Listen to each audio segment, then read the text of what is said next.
சேலம் மாவட்டம் ஓமலூர் அருகே ஏரியில் செல்ஃபி எடுக்க மது போதையில் பழுதான படகில் சென்ற 3 காவலர்கள் தண்ணீரில் தத்தளித்த சம்பவம் பரபரப்பை ஏற்படுத்தியது. டேனிஷ்பேட்டை கோட்டேரியில் உள்ள தும்பிப்பாடி கவின்குமார், ஆண்டிக்கொட்டாய் முருகன், தீவட்டிப்பட்டி அண்ணாதுரை ஆகியோர் காவலர்களாக உள்ள நிலையில் இம்மூவரும் பழுதான படகில் ஏரியின் மையத்திற்கு சென்று செல்ஃபி எடுத்துள்ளனர். அப்போது படகுக்குள் தண்ணீர் புகுந்து ஏரியில் கவிழ்ந்ததால் மூவரும் தத்தளித்தனர். இதையறிந்த காடையாம்பட்டி தீயணைப்பு வீரர்கள் விரைந்து சென்று மூவரையும் பத்திரமாக மீட்டனர். இதுகுறித்து தீவட்டிப்பட்டி போலீசார் விசாரணை நடத்தி வருகின்றனர்.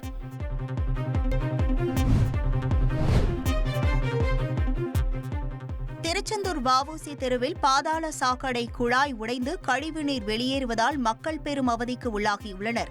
சாலை அமைப்பதற்காக தோண்டப்பட்ட பகுதியில் சாக்கடை குழாய் உடைந்ததால் கழிவுநீர் சாலையில் பெருக்கெடுத்து ஓடுகிறது. இதன் விளைவாக துர்நாற்றம் வீசுகிறது. நோய்கள் பரவும் அபாயமும் ஏற்பட்டுள்ளது. இது தொடர்பாக நகராட்சிக்கு தகவல் அளிக்கப்பட்டும் இதுவரை எந்தவிதமான நடவடிக்கையும் எடுக்கப்படவில்லை என அப்பகுதி மக்கள் குற்றம் சாட்டினர்.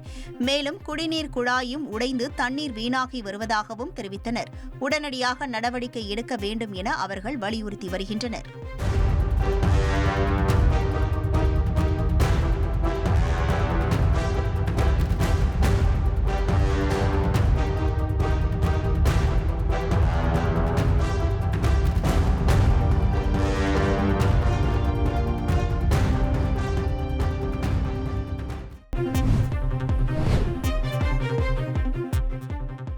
வேலூர் மாவட்டம் குடியாத்தம் நகராட்சிக்கு உட்பட்ட பிச்சனூர்பேட்டை பகுதியில் முறையாக குடிநீர் வழங்காததை கண்டித்து பொதுமக்கள் சாலை மறியலில் ஈடுபட்டனர்.